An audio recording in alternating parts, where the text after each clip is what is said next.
who's taken the time? Okay, very good. Yeah. So thank everyone who's taken the time from a very busy part of the academic year. It's my privilege to introduce Professor Xiaoling Zhang, whose PhD in building and real estate comes from Hong Kong Polytechnic University, and she's speaking to us today from Hong Kong. Dr. Zhang's research is mainly focused on sustainability, science, engineering, and energy economics, urbanization, and environmental management, with the main focus on how to identify, monitor, assess, and simulate the complex interdependencies and trade-offs and interactions that need to be managed among energy, environment, economic, social and ecological systems in search of, very importantly, applicable solutions to the challenges of sustainability and resilience.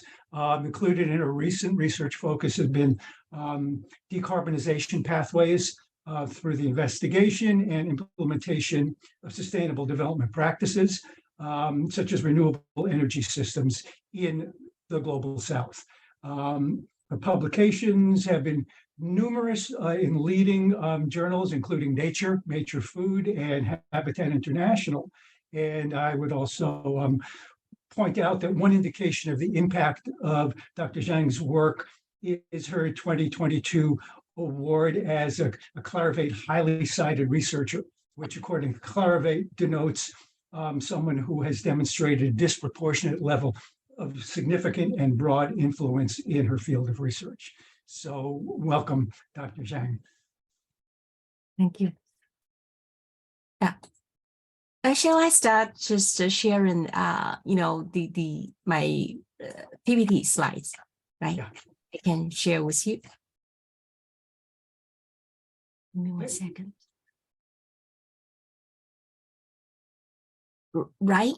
I should share my screen please. now, right? Yeah. Okay. I thought that.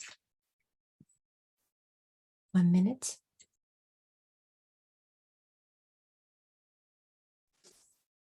Because I don't know how long it will last, but I try to be very brief for today's. Can you see my screen? Yeah. So let me share. Thank you, everybody, and also for your kind invitation for me to be engaged in such kind of interesting seminar series.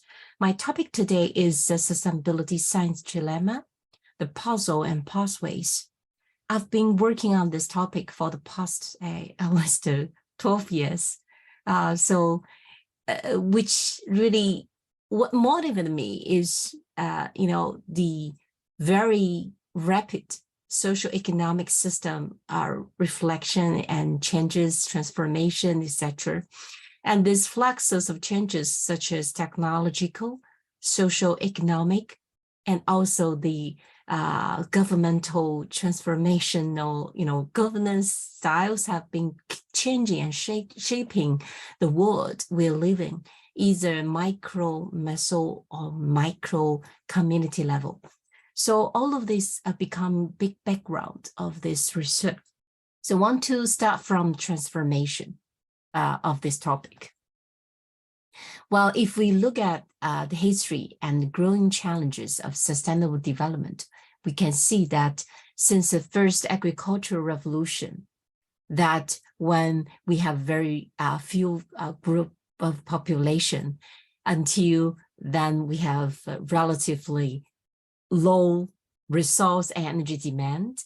And when we grow into the first and second industrialization era, we can find that the rapid growth in population, which really drive the steam, and rapid growth in resources energy demand.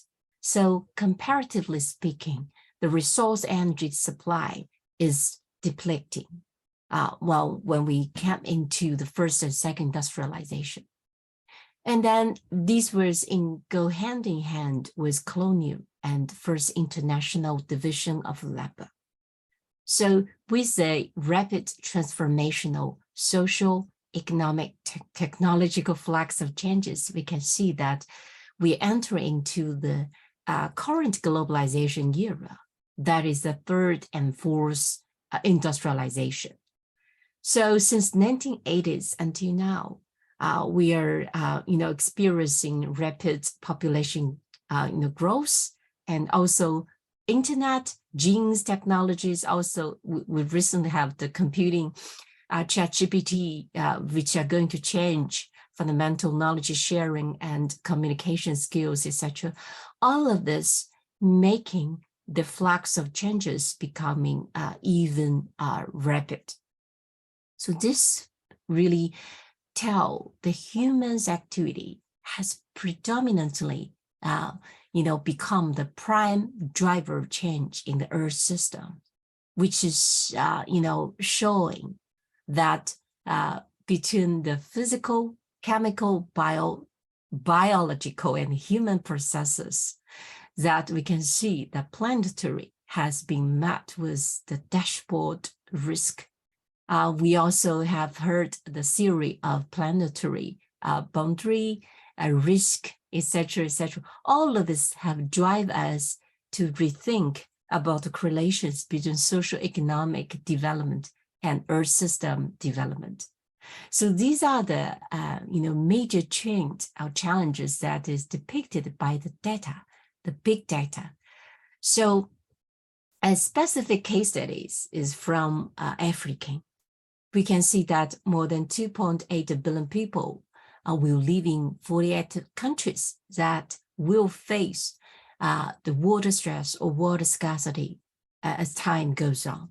So this is a specific case, and the time is very, out of nowhere. And then for today's topic, what I want to draw upon this topic at the background is sustainable development puzzle. That between environment, economic, and equity, that is joined upon compel in 1996. I think this trilemma problems and puzzles has become even more serious.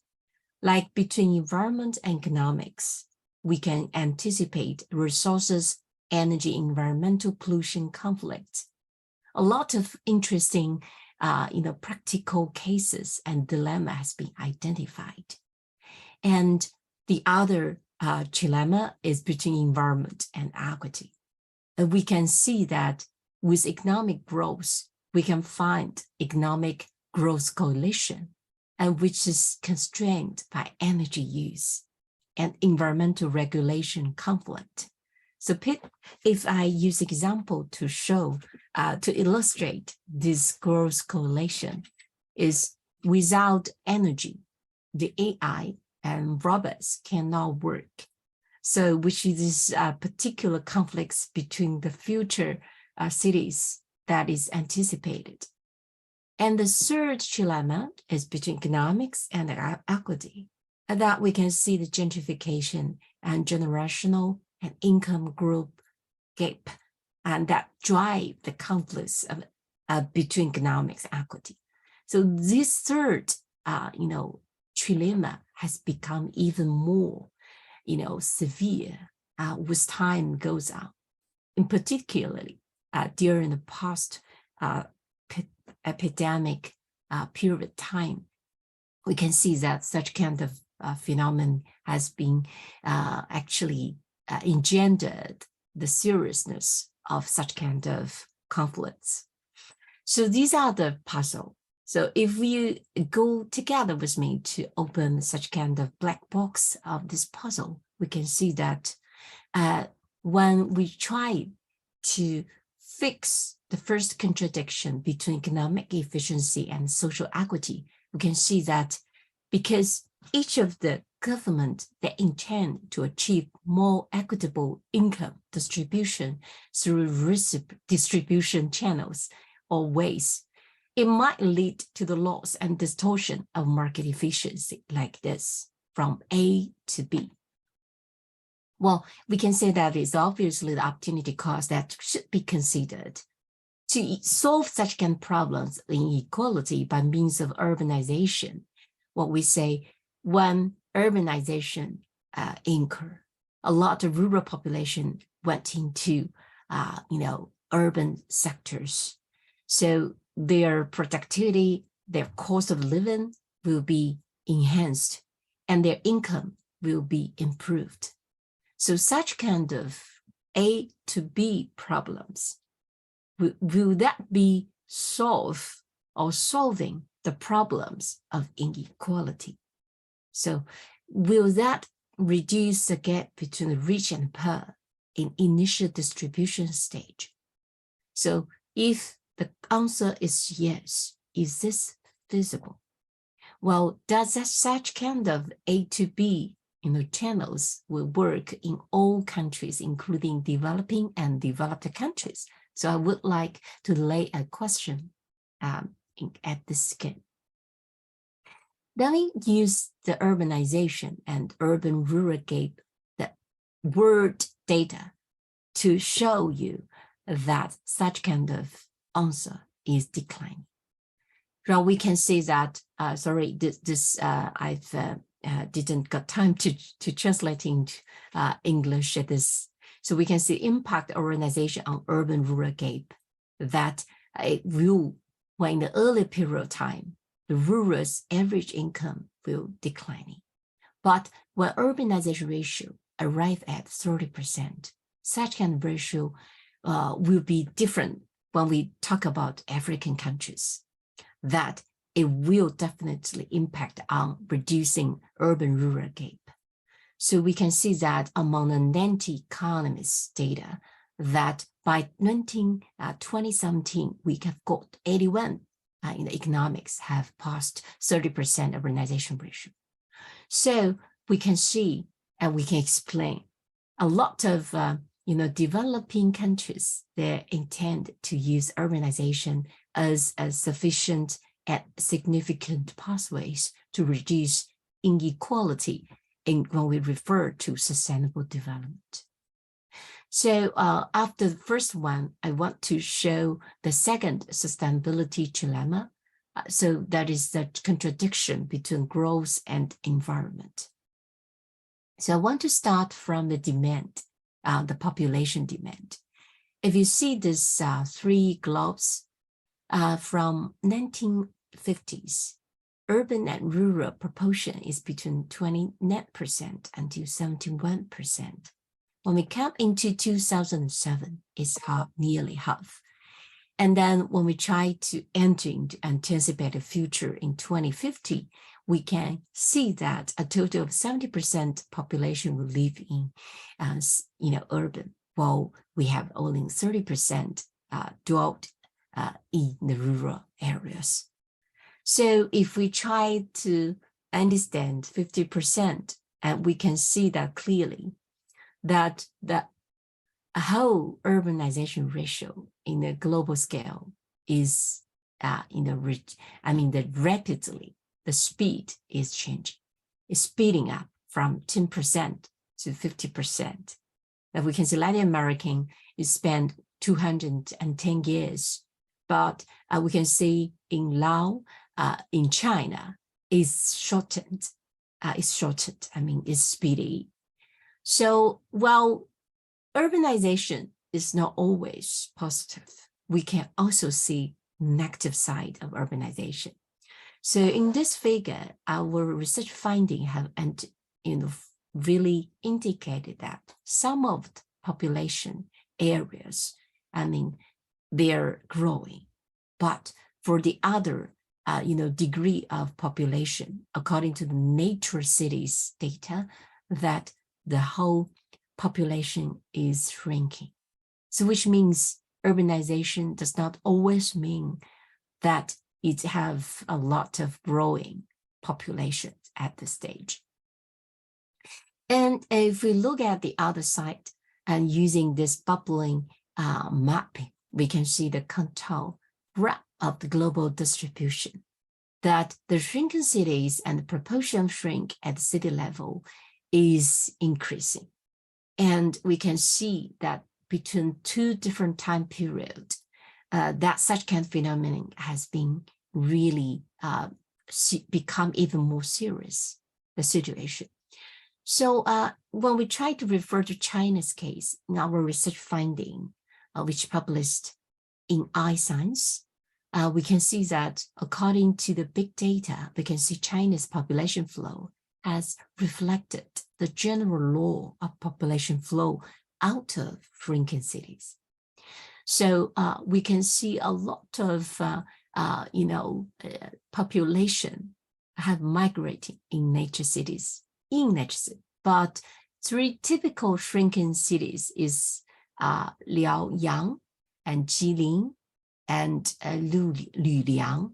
So which is three regions have demonstrated that for those, shrinking cities and for those flooding in cities, they have fundamentally different characteristics.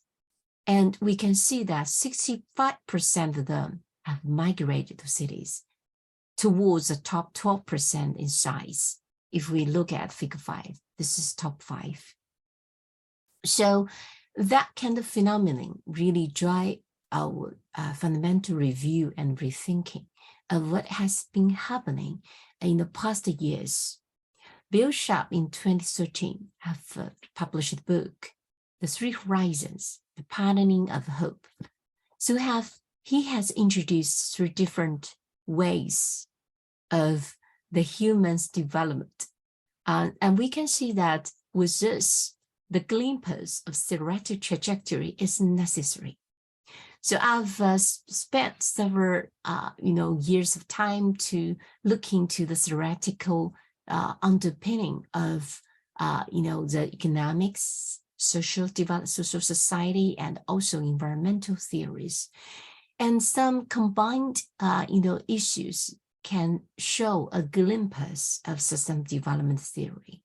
So if we look at the causes for change, we can see the classical maximum is driven by the crisis-laden capitalist accumulation.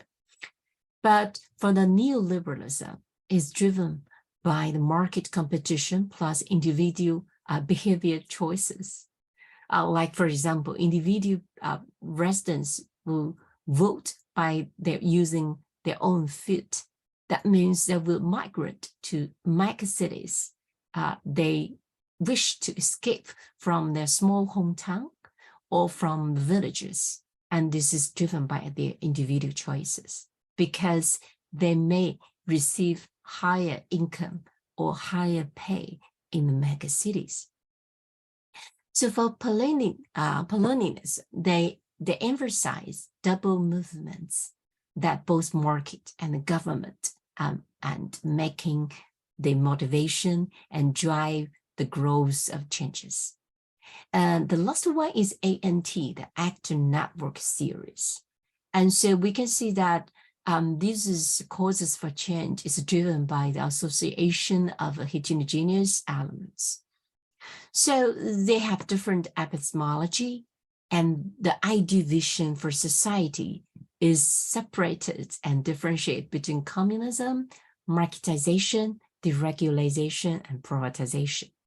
So the Polonianism, they emphasize the freedom in a complex society, but with limit market-driven forces.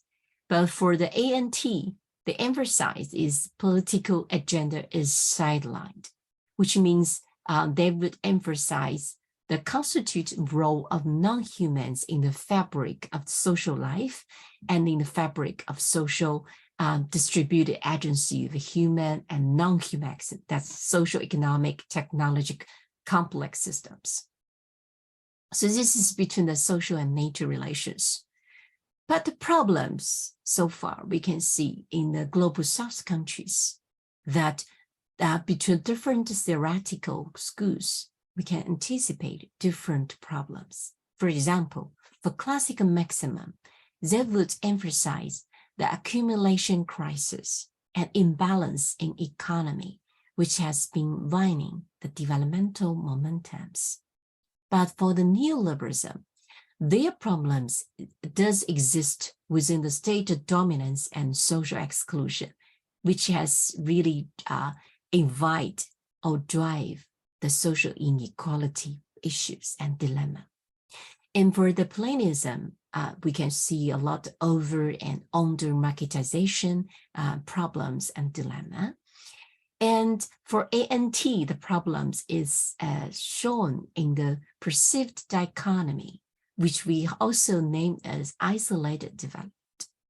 But we also see some positive opportunities for the global South countries that we can see between the neoliberalism and plainism, that market and regulated marketization. So there's a strong differentiation.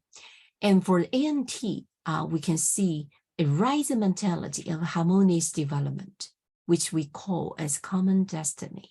That is the background and core for the emerging of the carbon neutral, the climate change, and SDGs, Sustainable Development Goals. All of this, I would put them into ANT theory. So just want to frame and reframing the different theory by putting them in the background of Sustainable Development Goals and practices here. According to my own understanding, I think the key, the pathways, and the keys to the puzzles to open the black box should be situated into the sustainable transformations. So I want to use space, scale, and governance theory to pinpoint such kind of transformation issues.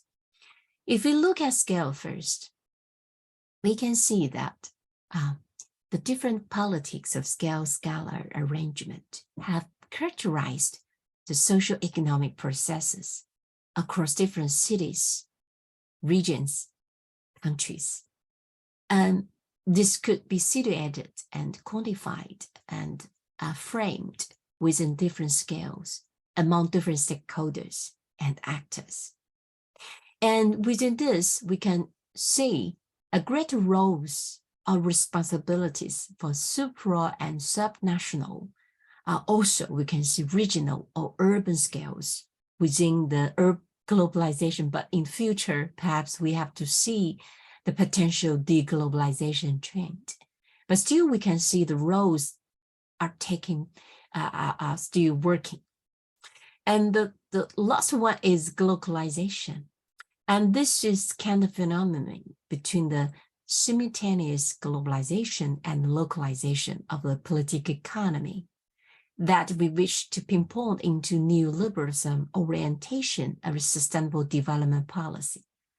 So between the globalization that is considered as a tie or the kind of strong ties that try to link up globalization and localization, we can anticipate, we can really feel that a lot of changes have taken place during the past 3 years.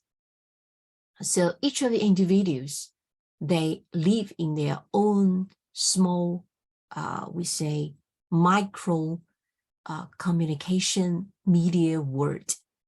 And such a world is isolated. So we only trust the small circles that we live within.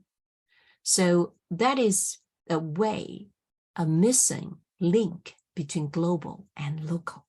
So globalization is considered as a significant bridge to link and relink each corner between individuals, cities, communities, countries, and regions. So this is a scale perspective to try to transform into the next agenda of sustainable development era. The second one is space.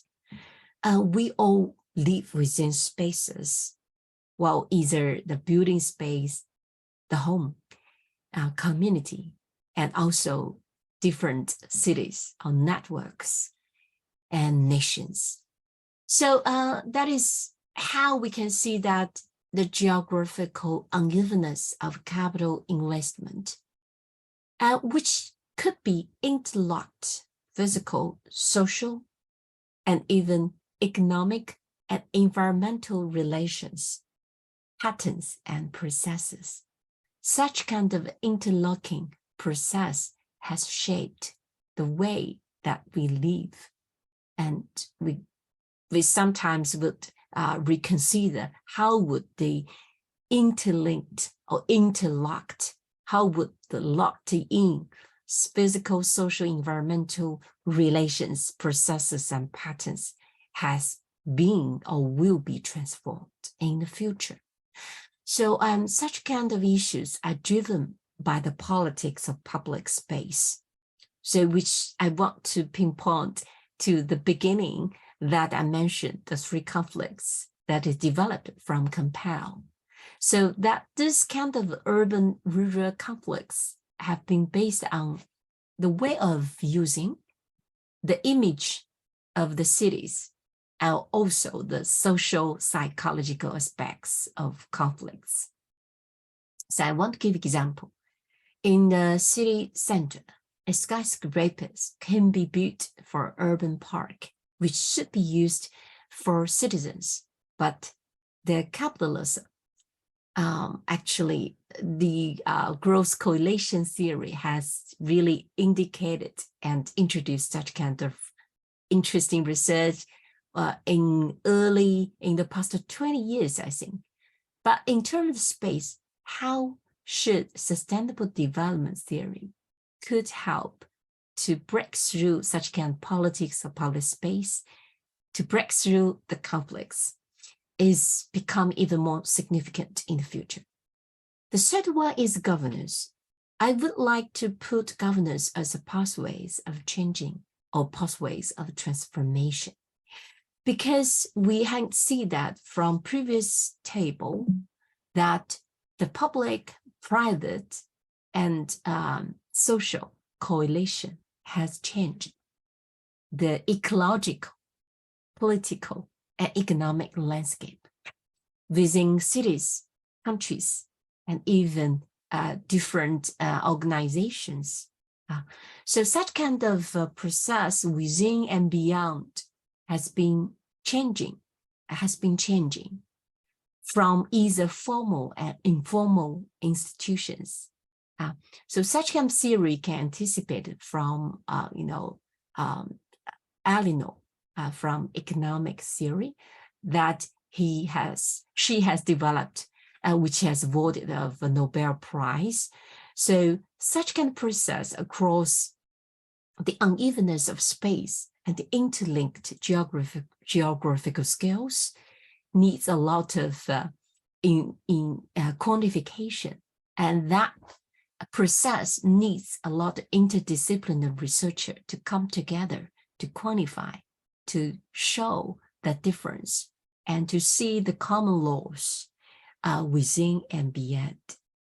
The last one is synthetic limiting of urban space for ease of governance.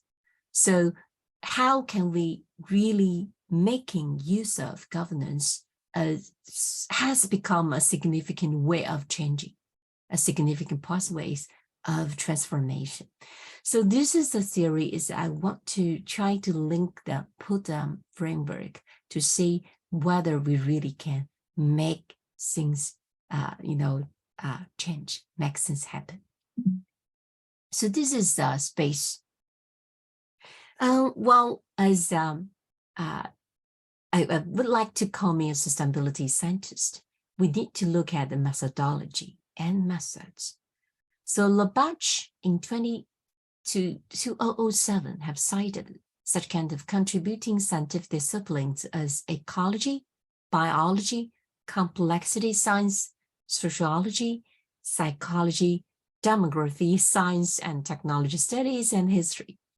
Because sustainability science has become a new but halfway through science.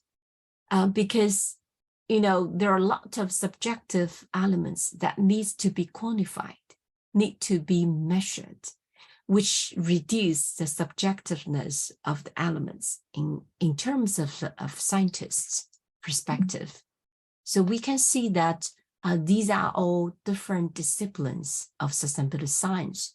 We can see forestry, agriculture, fisheries, and rural sociology, urban planning. All of this has been becoming different puzzles of the mega puzzles of sustainability science.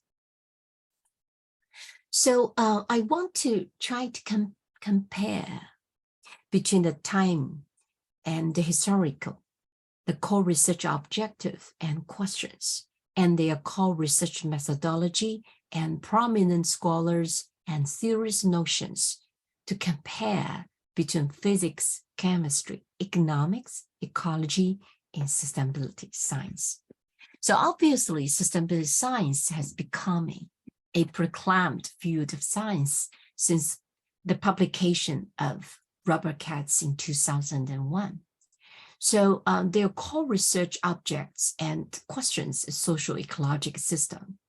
So it's not only system of the system, but also multiple subsystems and making and composing of social ecological system.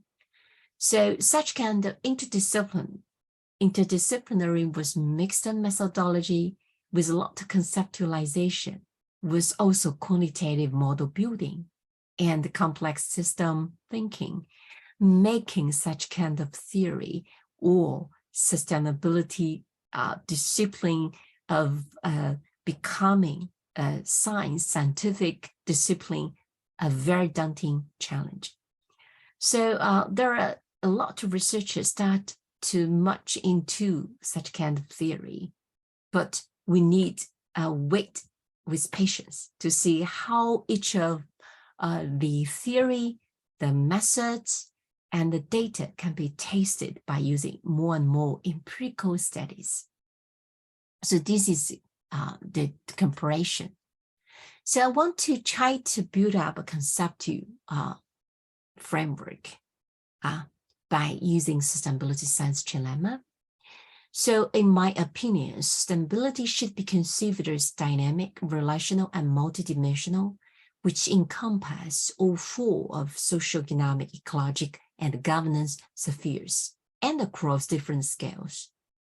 So on which that the different distinctions and trade-offs among the ecocentric, anthropocentric, and complex ecosystem network approaches towards sustainability science. So if we try to put them into the urbanization process, we can let such kind of rising disputes around socio-economic, ecological sustainability that are perceived as interplay and continuation of five groups that are state, capital, actors, time, and nature. So such kind of objective is to grasp the complexity, the interactions of dynamics crystallized in the struggle of these five groups of forces. And this would give rise to a new uneven pattern and pathways towards stability in the global South countries. So I want to ask the below questions. Firstly, resource and energy security. How can we ensure a reliable resources and energy supply? Second, resource and energy equity. How can we ensure equitable and affordable resources and energy to different income groups across global and local scales? The third one is environmental externalities. How to prevent negative environmental impact or reduce environmental damage through different tools such as market, policy, and social solutions. The last one would be governance. How can we strive for an optimal trade-off pathway by using the diversifying and targeting coping governance strategies that can help address the sustainability trilemma in the post-carbon, or we put another way, post-climate change era. So based on these questions, I think we're going to try to give my specific pathways that I think I would like start from pattern. So I draw each of this pattern. This is a cross between the economic cycle systems, recession and revolving and growth, and declining recession and growth again. So this is economic system. For between the economic system, we can also see this is the based between the time across human development is going like this. And also the environmental is EKC, environmental Kuznets curve. So the three curves should be combined into a consolidated, combined curve, like a trade-off. And I then use the hand drawing into this kind of combined three waves of development between the economic, environment, and social systems. So the difficult point lies in how to quantify this model. So by this dynamic temporality, we can see state, nature, capital, and citizens means the human capital, that is citizens, that keep changing, the way that I'm showing here. So the forces, these are the trend. So these two conceptual frameworks have becoming a consolidation of the trilemma in a dynamic view. My third hypothesis is how can we sustain the growth with the constraint of income, welfare, and ecological value. If we look at the blue line, is the labor productivity curve of actual implementation. When trying to strike on the balance between productivity and urban population. The red line is the labor productivity curve of sequenced and rationalized production scales. And the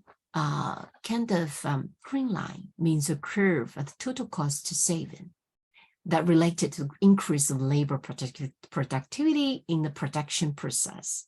And this is the way we try to really approach it.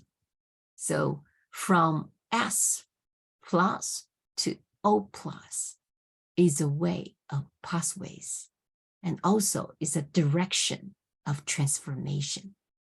But also, again, the difficulty is what is a motivation of such kind of sustained growth, and how can we sustain the sustainable growth? So these three lines really show the future trend or direction of challenges. I want to leave these questions for audience of today to answer together with me. Firstly, how is system development theory challenged? And how is system development theory contested and evenly experienced across social groups and localities? And how has the system development give rise to a new form of environmental politics in global South cities? And how, in turn, shall we conceptualize the distinctiveness of the global North and global South way of system development as a mentality? That mentality should try to separate those sustainable developmental nations versus those non-system development nations. And I treat this as ideology and mentalities. And how can the interactions of a particular place with aspects of economy, society, and ecology be better incorporated into understanding the nature-society interactions at the local scale and global scale? And can such kind of contact specific means for achieving sustainable development be identified that would control or limit such kind of interactions from producing negative ripple effects or unsustainability for elsewhere? Such kind of ripple unsustainability effects has become even more serious these days. And how can we understand the characteristics of a particular place that is relevant to its ability for having sufficient technological and managerial or even governance support for sustaining this assumed progress towards science and development in shifting towards sustainability. And this one is the way I'm showing the sustainable and sustained growth hypothesis that we really trigger that particular questions here. I want to try to finish the questions by using these slides. The last one is how can we avoid the disparities in building such kind of measures for overcoming the vulnerabilities, but in the meantime, creating the resilience in terms of common bad issues, such as kind of climate change risk, pollution, water scarcity, etc. And such kind of common bad should be within small-scale localities where the impact is felt, and large-scale regimes with national and international scales. So based upon the previous experiences and culture differences, should or can the administrative models for top-down or bottom-up approach can be designed contactually for better implementation of sustainability actions? And how important is it to understand the perceptions of actors at all stakeholders across micro, meso, and micro levels to determine their commitment on actual realization of SDG goals? As we all understand, SDG goals is yet to be achieved. And how about the future SDG goals to be determined? How can we fix the conflicts between different SDG goals? And these are more and more important, and which facing us as a common dilemma, not common, problems, etc. So these are the questions I want to answer. But if we want to put this Global South and Global North countries, we can see basically we can try to divide into three different,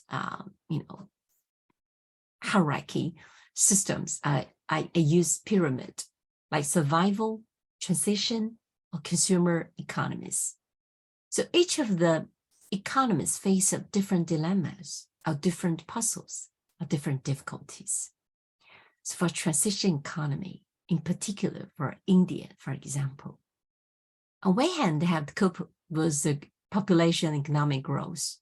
They're creating a lot of urban infrastructures and energy infrastructure sectors to really meet with the increasing demands of urbanization, very rapid urbanization. But in the meantime, they're going to meet and reduce the climate change and the environmental pollution, the water scarcity. India is running out, is facing with a lot of water scarcity problems. And this research findings done by our research team, we have compared between the different spatial patterns of landfill CH4 emissions in US and China by using canal density estimations. We can see that and such kind of spatial patterns of landfill is different in terms mega urban population regions, that mega cities have a lot of CH4, and China have the three mega agglomerate regions that in Chinese we said 城市群, right? Mega agglomeration regions in Pearl River Delta, Yangtze River Delta, and Jing-Jin-Ji. And these three have a lot of patterns of landfill CH4 emissions that is driven by the wastes and problems. And the second one is the carbon emissions. That we can see total carbon emissions among different developed and developing countries, that can see that the income groups is really go hand in hand with their per capita and total carbon emissions. And generally speaking, the rich countries would see the more carbon emissions. And if we try to quantify those carbon emissions, we can see that, generally speaking, carbon emissions are affected by aging, urbanization, population, and GDP development. And we can see that different income groups, would affected by different carbon emissions.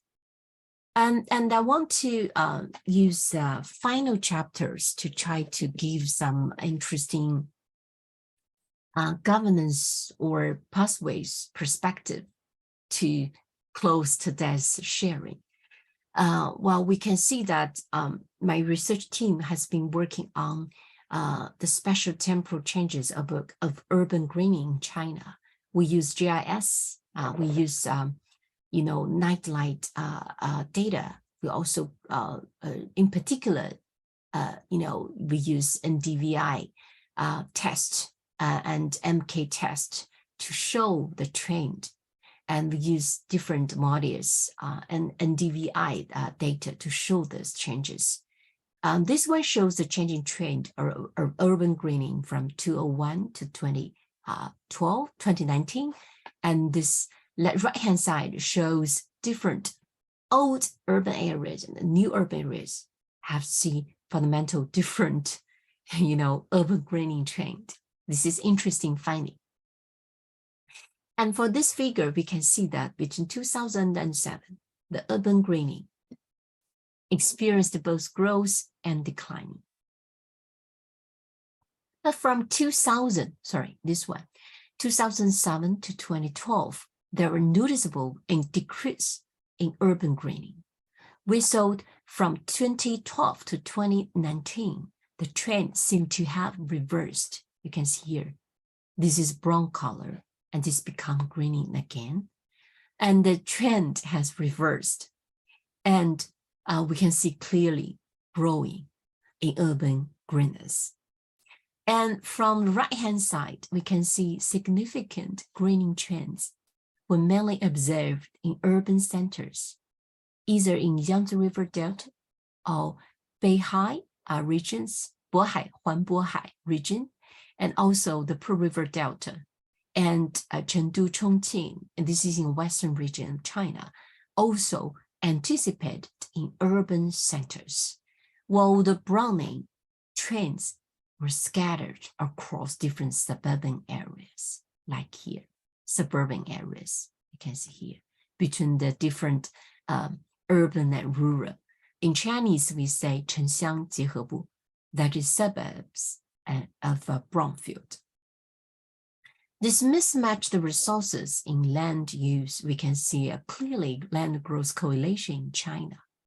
And where we can see the eco mismatched city with dual mismatched city and population mismatched city. So with this differentiation of different, clusters, we can see that between Eastern, Western, Central, and Northern regions, China has seen clearly and fundamental differences in terms of the land use and land growth correlation. And if we draw this environmental equity win, and environmental win, equity loss, and environmental loss, equity win, and also environmental equity loss, to try to divide the China's change between different time period, we can use this four-quadrant diagram to show that the sustainability trilemma, we say it is clearly and obviously shown in China's development. If we use urban greening as a demo to show you, this is the four-quadrant. Well, this one shows the different boundaries and the Gini coefficient of urban greening, that we can see that for those richer cities, or we say the more wealthy cities, that they are affordable to have such kind of experiences, urban greening, for example, planting trees, and preserve the urban city parks, or they can really fix or counterpact with those, we say, eco and political conflicts between capitalism with ecologic preservation. So I think such kind of trend cannot left without China's eco-civilization movement, which is anticipated and promoted by China's three leaders. I think they have been emphasizing eco-civilization since 20 years ago, since 2001. And we can see the changes, right? Although the Gini coefficient of such a greening have seen great differences between different cities and countries, and between rural and urban, we can also see the strong comparison. So this is a typical fundamental research. Another research is shown by projecting spatial interactions. And we can see that such kind of anticipation between population and land use have a trade-off. So that is when we can try to disclose the nonlinear relationship between the land use and population development. So such kind of strong, we say, mismatch between population and land use need to be rectified, need to be, changed in the forthcoming years in the urban era, because the resources, once, they have met such kind of loss, the opportunity cost is even higher. So I wanted to use the governing and post-system development goals to finish today. This one is a sharing by Professor Dajin Zhu in a recent seminar that we are in Tianjin workshop titled by Remaking Sustainability Science. Sorry, I think I want to finish here because this one really shows the way that I want to pinpoint by using Dajin Zhu's research. I think he have mentioned this in many of his research talking about remaking sustainability science, that if we continue, I don't know why, if we continue to go on with conventional mode, that well-being is like consumption-based, and rich and poor, we have a strong and poverty gap. But if we try to go through the strong sustainability mode, that is dematerialization, that is, we say, recycling economic growth, that is, we can use such kind of wedge to link this up, that we need to use one is a timing, and where is the space of using this dematerialization wedge. And this one can help to use another poverty spring to link this up.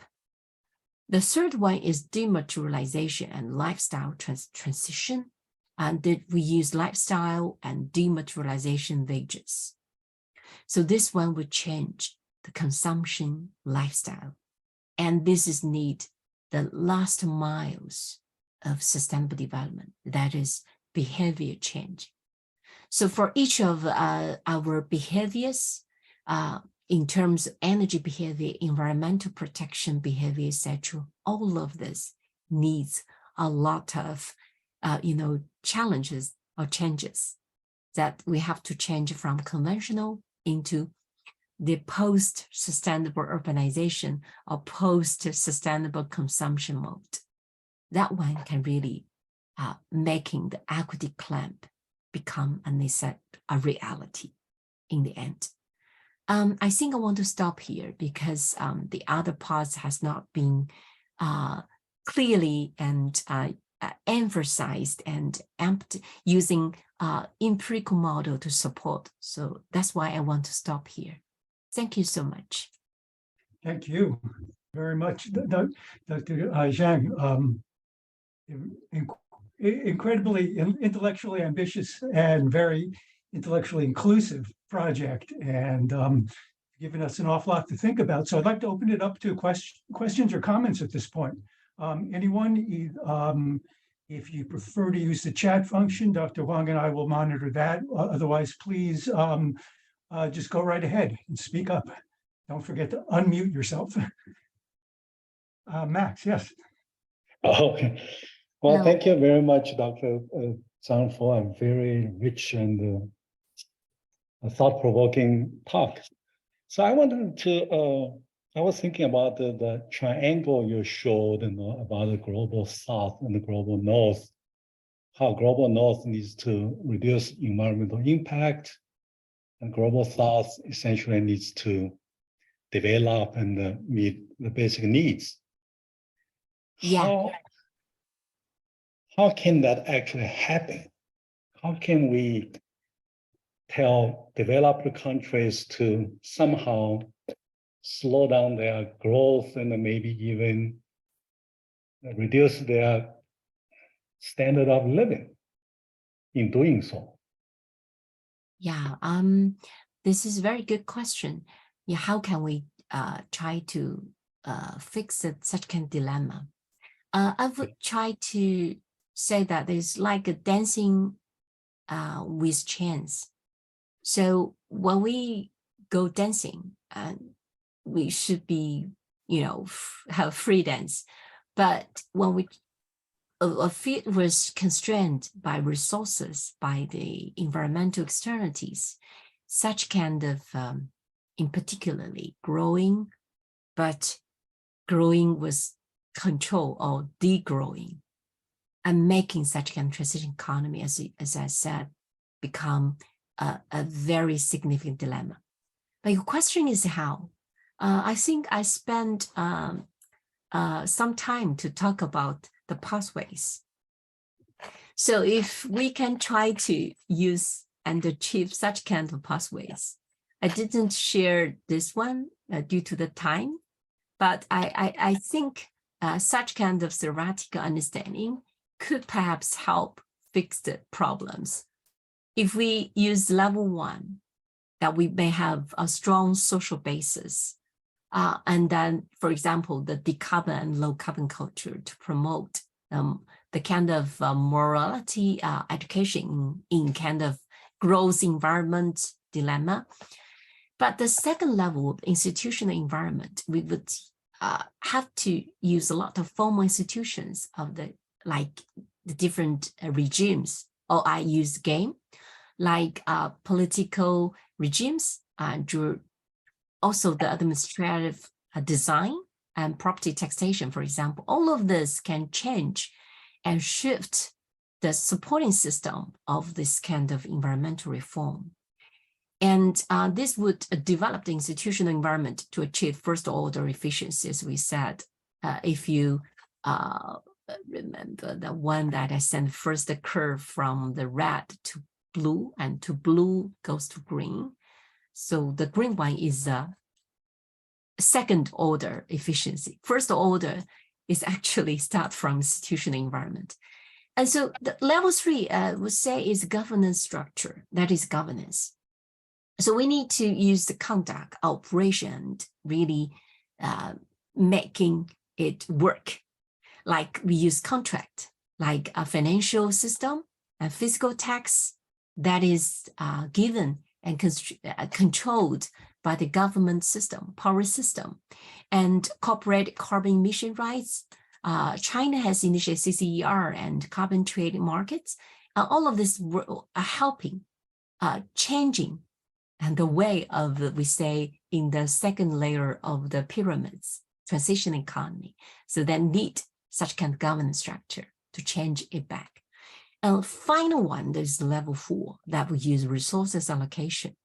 So we use price quantity. This is a market, I think, that can help achieve the marginal optimality and third order efficiency. That is the series neoclassical. So I would like to use such kind of framework to consider as a way of changing a landscape from different ways. This is a research done by our research group. We use China's eco-city initiatives to show how the transitions would make. And China are in the front line to show whether or not such kind of transition economy would fix the dilemma between growth and environmental pollution problems. I'm not sure I can answer your question, but I think when Chinese old saying 仓廪实而知礼节，衣食足则知荣辱, which means when people are starving, they would not think of, eco-civilization or environmental protection. So that is the survive economy. We see a lot of African countries that still need to fix the poverty problem. So to them, I think environmental is still luxury. So that's why I propose the pyramids to say in different stages, different problems, different dilemmas, but the solutions are obvious. But needs a lot of actors, stakeholders, actors to co-work and standing together. But we as scholars, I think, or scientists, we need to point this out and point it out. Yeah. Thank you, Max. I think you asked a very good question and intrigued me a lot of rethinking of these issues. Thank you. I don't know if anyone else wants to ask questions, but I have another question. I will wait. I don't see any other hands or anyone unmuting. So Max, go ahead. Okay, so I just want to follow up by asking whether or not your research group has thought about institutional differences between, say, the Chinese case and the situation in the United States. Some of the things may be feasible in China, but would not work in the US. Oh yeah, I agree with you. So that's a pretty big issue, with the sustainability and sustainable development. I would say US are in the pyramid ceiling, right? Their consumer economy. I've used to live for a couple months in Chapel UNC. I remember that each time I pay for the goods, the consumptions, I need to pay the consumption tax. So such kind of regulations are already embedded in the system of the systems. So I would say that,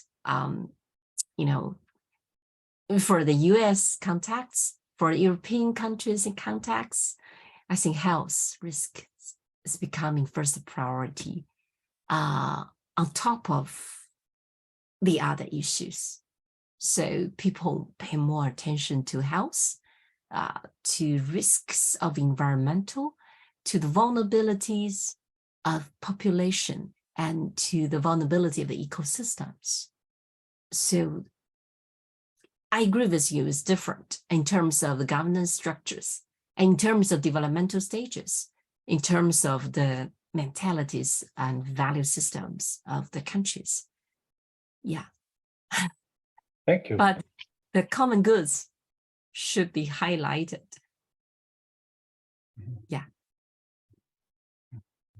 How? Yeah, thank you, Professor. That was a great talk.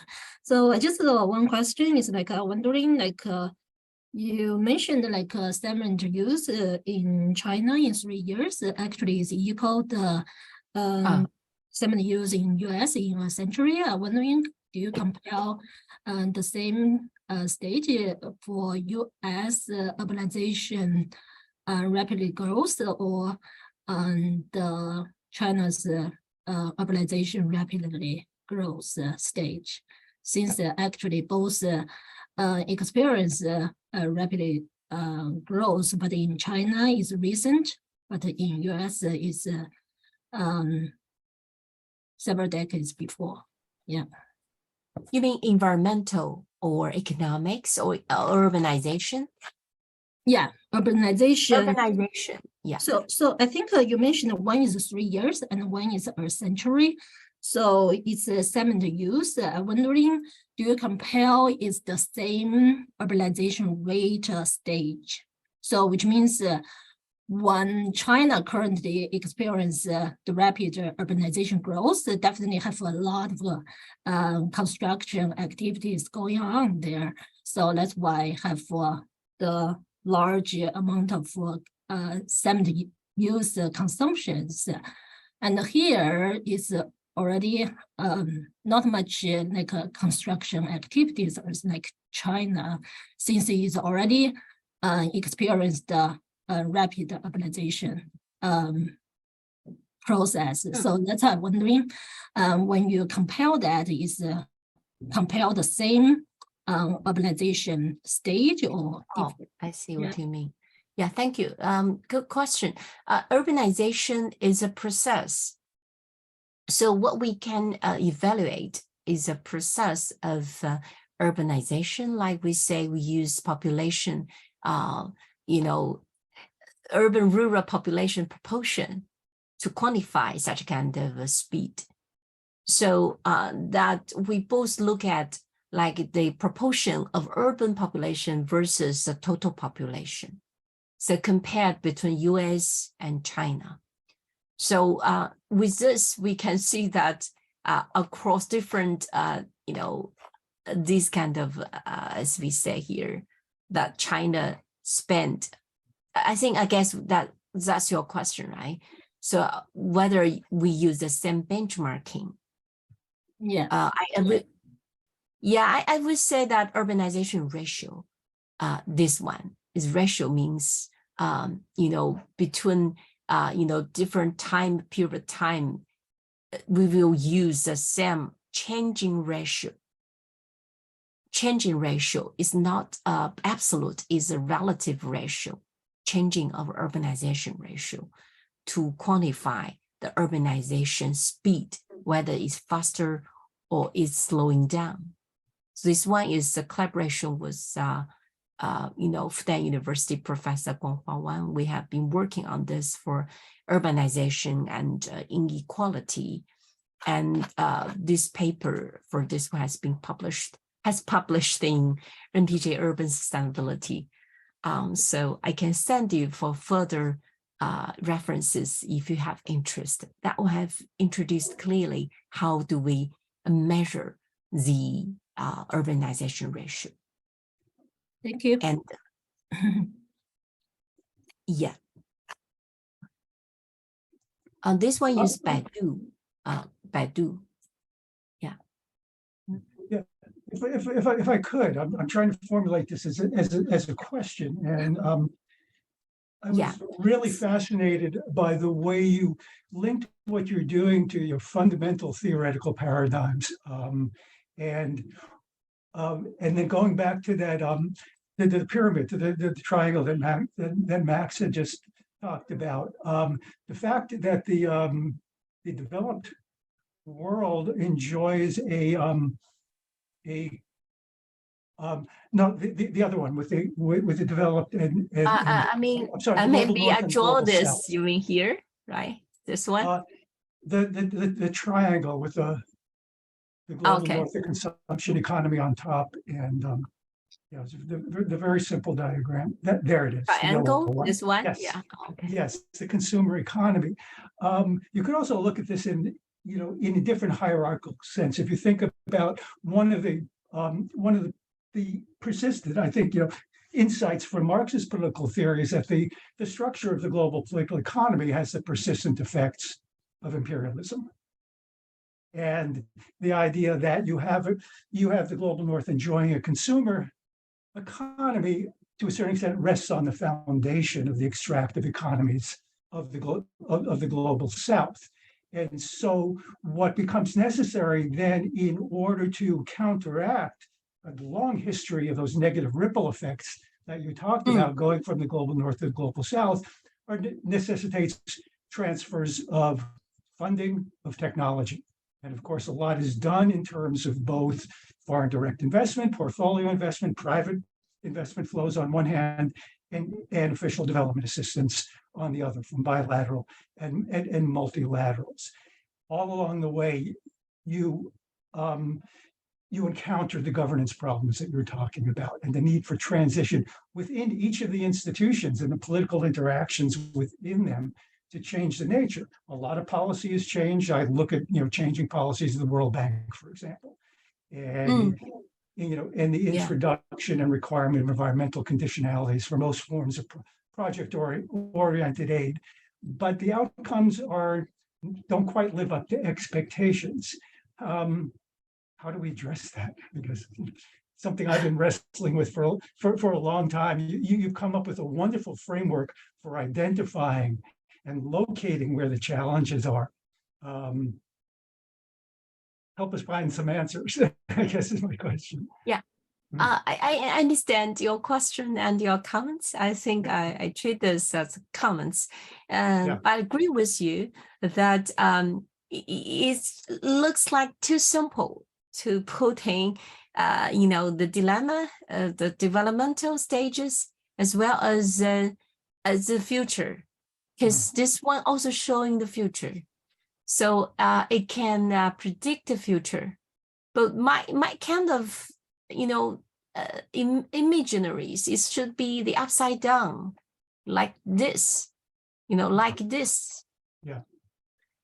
That would be much more, meaningful for the human, the general human being, for common goods, for our future society. Should be like upside down, this reversed triangle. So in that case, that we will enter into consumer society. We will do anyway, consumer society, right? So well, that is the future. But even when we entering into the consumer society for the whole, a lot of either global, not so global South countries, that the point is, how can we control the environmental impacts, and how can we really reduce the humans, health risks, etc., etc. That risks is also triggered by the public health, like we have anticipated in COVID-19. All of this are risks. So the point is, how can we do that? So I want to leave the question for the future, and for us to really co-work.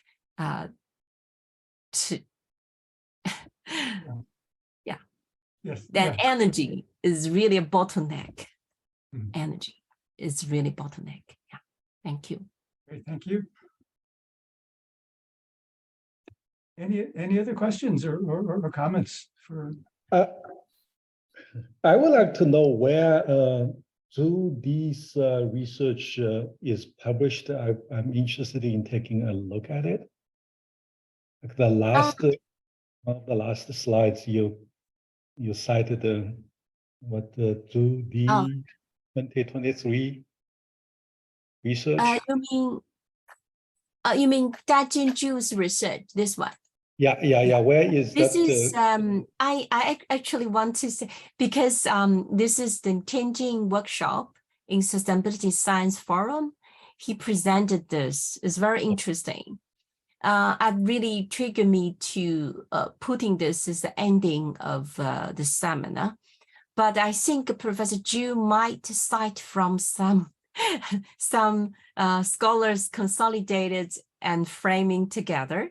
So I would ask him after the seminar, because just before I think Professor Huang has invited me just 2 days ago, and I come up with this idea to, putting this ending that I thought this is perhaps the future, the way we can try to make it, because there's a consumption society between rich and poor, and poverty is significant.